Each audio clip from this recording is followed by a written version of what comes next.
up in this church tonight that can say, I'm ready to live in paradise right now.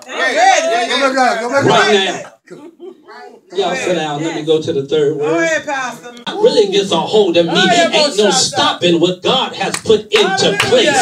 See, he has a moment where he says, woman, behold thy son, son, behold thy mother. Jesus is speaking right now to one of his disciples. He's speaking to the text says, really, what theologians have said, he's talking to James at this moment, and he's speaking to them, and he's saying, even in the midst of where I am right now, don't forget who you are. Check this out. Can I make that reality for somebody in here? Oh, even in the midst of what you're going through, don't forget who you are and whose you are. Even in the moment of what you're going through, don't forget that you were created in his image and in the likeness of God. Even though what you're going through, I know you feel like your back is up against the wall. I know you feel like you're between a rock and a hard place. But the Bible declares, upon this rock I'll build my church, and the gates of hell shall not prevail against it. So if you find yourself between a rock and a hard place, you're in a good place. Can I talk to somebody right there? Because even where you are right now, God says, I'm still going to transform your now into your future.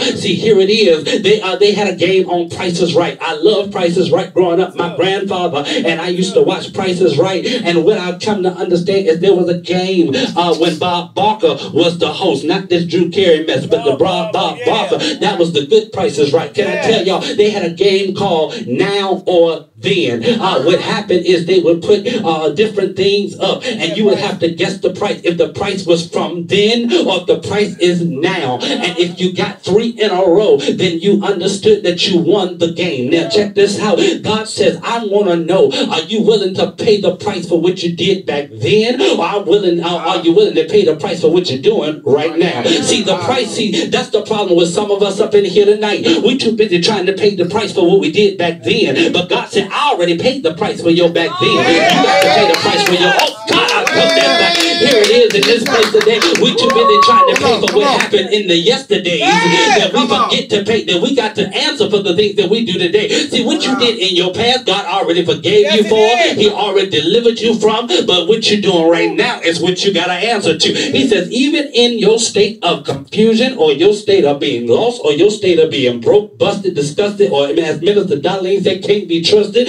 no matter where you find yourself at, the good news is God says, don't forget who you are. God says, I made you, I called you, I anointed you, I appointed you. You ain't got no right letting man tell you what you cannot be. Lord, I feel the Holy Ghost. Man will tell you you can't. Man will tell you that you can't. Man will tell you that you ought to, or you should have, or whatever the case is. But what does God say? Man tell you that you're making the wrong move. Man tell you that it don't take all that. Man tells you it ain't worth all that. Well, baby, let me tell you something. If it was worth him going to the cross for me then I'm sorry, but what I'm doing is worth all of that.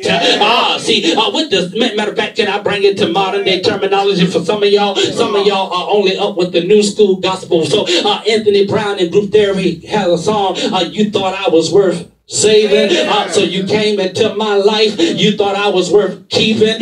So here it is. Jesus says, wait a minute, I thought enough about you, so can you at least think enough about me to remain who you are? No issue, no obstacle should take you out of character to the point where now people gotta wonder if you still saved, sanctified, and filled with the Holy Ghost. Nobody should take you out of your godly place where you got to go back and explain, I'm sorry, but even church folk have a moment every now and then. No, baby, that's just an excuse for why you did what you did. But God says, no, I need you to stay in your position. I need you to stay in your place. I know you're going to have some slip-ups and some mess-ups and some hang-ups, but baby, don't you ever let that take you out of the standing of God. See, the Bible says, okay, I'm going to end it right here. This is what, Brandon, get ready, bro, because your word, get ready to come forth. But this is what I'm talking about. God says simply this. He says, woman, behold, Jesus says, woman, behold thy son, and son, behold thy mother. Meaning, don't worry about what I'm doing up here. Y'all just stay in y'all's position. Okay, check this out. Here it is. This is what I'm going to end with right here. The Bible says, if you're ashamed of me before God,